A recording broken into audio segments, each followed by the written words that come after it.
പ്രിയപ്പെട്ടവരെ, ദൈവത്തിൻ്റെ കരുതലും കൃപയും ഹെർമോണിലെ മഞ്ഞുകണങ്ങൾ പോലെ നമ്മളിലേക്ക് ഒഴുകി ഇറങ്ങി വരുന്ന പുലർകാല വിചിന്തനം. ഈ പ്രഭാതത്തിൽ ഈശോയുടെ കരങ്ങളിലേക്ക് നമ്മളെ ഏൽപ്പിച്ചു കൊടുത്തുകൊണ്ട് നമുക്ക് അവിടുത്തോട് പ്രാർത്ഥിക്കാം.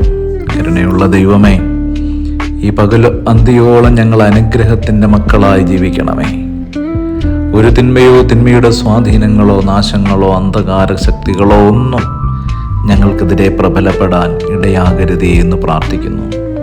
പ്രിയപ്പെട്ടവരെ, ഇന്നത്തെ ഈ തിരുവചനത്തിൽ നമ്മൾ ധ്യാനിക്കുവാൻ പോകുന്നത് 100 ആടുകളിൽ ഒന്നിനെ നഷ്ടപ്പെട്ട് 99നെയും മേച്ചിൽപ്പുറങ്ങളിൽ തനികയാക്കി നഷ്ടപ്പെട്ടുപോയ ആടിനെ കണ്ടെത്തുവാൻ വേണ്ടി ഇറങ്ങി പുറപ്പെടുന്ന ഇടയനെക്കുറിച്ചുള്ള ഭാവഗീതമാണ് തിരുവചനത്തിൽ പറയുന്നത്.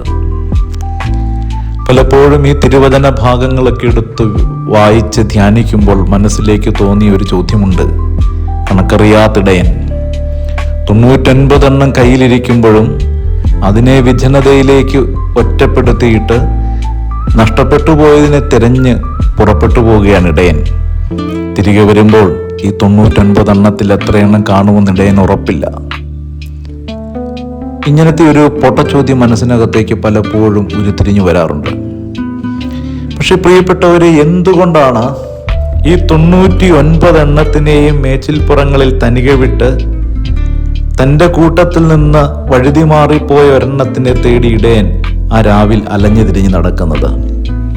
അതിനൊരു കാര്യമുണ്ട്. ദൈവത്തിൻ്റെ കണക്ക് പുസ്തകത്തിൽ നന്മയുടെ ഭാഗത്ത് നിൽക്കുന്നവനെ തനിച്ചേതു വഴിയിലേക്ക് ഇറക്കി വിട്ടാലും അവൻ നന്മ മാത്രമേ ജീവിതത്തിൽ വർഷിക്കുകയുള്ളൂ. അവൻ നന്മയുടെ ഭാഗം മാത്രമേ തിരഞ്ഞെടുക്കുകയുള്ളൂ. ഒരു തിന്മയുടെ പിന്നാലെ പോവുകയോ ഒരു നാശത്തിൻ്റെ വഴിയെ പോവുകയോ ചെയ്യുകയില്ല. അതുകൊണ്ട് ഏതൊരു മനുഷ്യനാണോ ജീവിതത്തിൽ ദൈവമെന്ന് പറയുന്നൊരു നന്മയെ ചേർത്ത് പിടിക്കുന്നത്, നന്മയെ ജീവിതത്തിൽ ചേർത്ത് പിടിച്ച് തൻ്റെ ജീവിതത്തിൽ ഉടനീളം നടക്കുന്ന ഒരു മനുഷ്യനും ജീവിതത്തിൽ ആപത്ത് വരില്ല.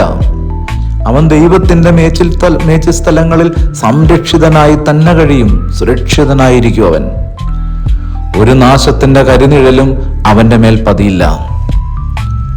പർവ്വതങ്ങൾക്കിടയിൽ കാത്തിരിക്കുന്ന ചെന്നായ്ക്കൂട്ടങ്ങൾക്ക് അവനെ ആക്രമിക്കാനായിട്ടുള്ള ശക്തി ഉണ്ടാവില്ല. കാരണം അവൻ കർത്താവിൻ്റെ നന്മയിൽ അധിവസിക്കുന്നവനാണ്. പിന്നെ ആർക്കാണ് ദൈവത്തെ കൊണ്ട് ആവശ്യം? ദൈവത്തെ കൊണ്ട് എപ്പോഴും ആവശ്യം ബലഹീനന് മാത്രമാണ്. കാരണം ബലഹീനൻ ഏത് സമയവും ഒന്ന് വഴുതിപ്പോയേക്കാം.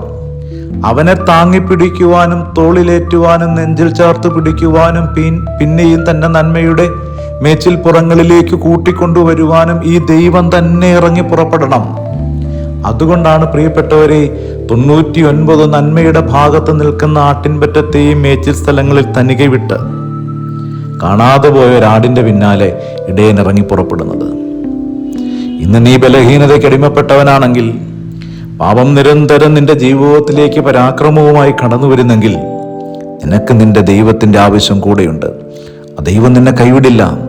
ആ ദൈവം നിന്റെ പിന്നാലെ ഉണ്ടാകും. നിനക്ക് വേണ്ടി തിരഞ്ഞ് നിന്നെ ചേർത്ത് പിടിച്ച് അനുഗ്രഹിച്ച് ദൈവം കൂടെ നടത്തും.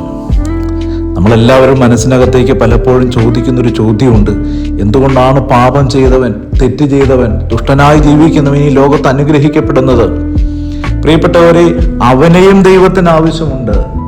ബലഹീനനെ ചേർത്ത് പിടിക്കുന്നൊരു ദൈവം, വഴുതി വീണവനെ കോരിയെടുക്കുന്നൊരു ദൈവം, തൻ്റെ ജീവിതത്തിന്റെ മേച്ചിൽപ്പുറങ്ങളിലേക്ക് കൂട്ടിക്കൊണ്ടുവരുന്നൊരു ദൈവത്തിന് ബലഹീനനെ ആവശ്യമുണ്ട്.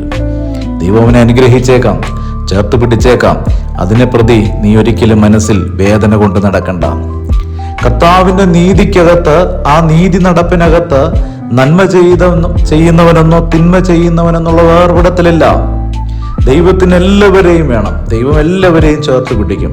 ബലഹീനനെ ചേർത്ത് പിടിച്ച ദൈവത്തിന്റെ ചരിത്രം ഒരുപാട് എഴുതി വച്ചിരിക്കുന്ന പുസ്തകമാണ് ബൈബിൾ. യാക്കോബിന്റെ കാര്യം ഒന്ന് എടുത്തു നോക്കൂ. അല്ല, എത്രയോ ബലഹീനനാണ്. ഇനി ആദത്തിന്റെ സന്തതി കായേന്റെ കാര്യം ഒന്ന് എടുത്തു നോക്കൂ. ബലഹീനനാണ്. ദൈവം അവനോട് പറഞ്ഞു, പാപം നിന്റെ മേൽ കണ്ണുവെച്ചിട്ടുണ്ട്, സൂക്ഷിക്കണം നീ. ദൈവം എന്നും കൂടെയുണ്ട് ബലഹീനന്റെ കൂടെ. അതുകൊണ്ട് പ്രിയപ്പെട്ടവരെ, ഒരു പാപം നിന്റെ ജീവിതത്തെ കീഴ്പ്പെടുത്തിയിട്ടുണ്ടെങ്കിൽ തമ്പുരാൻ നിന്റെ കൂടെയുണ്ട്. അവനിലേക്ക് മടങ്ങിപ്പോകുക, അവൻ അനുഗ്രഹിക്കാതെ പോകില്ല. യേശുവേ, അങ്ങയുടെ കരങ്ങളിലേക്ക് ഈ പ്രഭാതത്തിൽ എന്നെ സമർപ്പിച്ച് പ്രാർത്ഥിക്കുന്നു. കരുണയും കരുതലും നന്മയും കൃപയും അനുഗ്രഹവും എന്നും എൻ്റെ ജീവിതത്തിൽ ഉണ്ടാകണമേ. ആമേൻ.